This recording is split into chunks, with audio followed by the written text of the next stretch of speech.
Hi friends, అందరూ ఎలా ఉన్నారు? బాగున్నారా? నేను కూడా చాలా చాలా బాగున్నాను. అందరికీ హ్యాపీ సండే ఫ్రెండ్స్.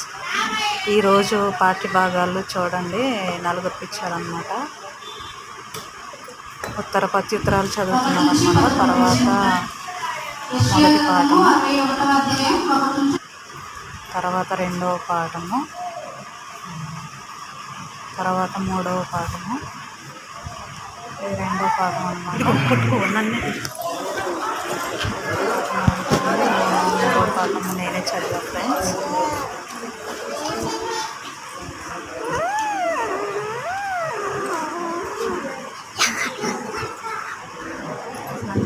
మా ఛానల్ నచ్చినట్టుగా లైక్ అండ్ షేర్ సబ్స్క్రైబ్ చేయండి.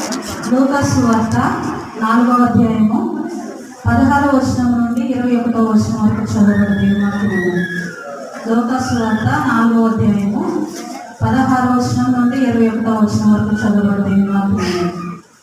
తరువాత ఆయన తాను పెరిగిన నజరేతునకు వచ్చెను.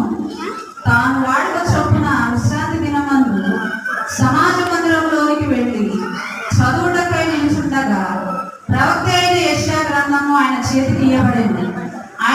ఆయన గ్రంథము విప్పగా ప్రభు ఆత్మ నా మీద ఉన్నది, బీదలకు సువార్త ప్రకటించుటకై ఆయన నన్ను అభిషేకించెను.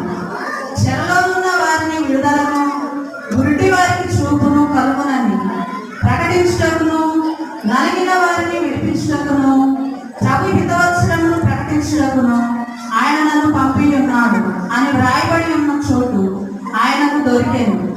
ఆయన గ్రంథము చుట్టి పరిచారకులకు ఇచ్చి కూర్చుండెను. సమాజ మందిరంలో ఉన్న వారందరూ ఆయనను తేలి చూడగా ఆయన, నేడు మీ వినికిడిలో ఈ లేఖనము నెరవేరునని వారితో చెప్పసాగాను. ఇంతవరకు స్వార్థ పాఠము సరే. ఓ క్రీస్తు స్తోత్రములు, ఓ క్రీస్తు స్తోత్రములు, ఓ క్రీస్తు స్తోత్రములు. Praise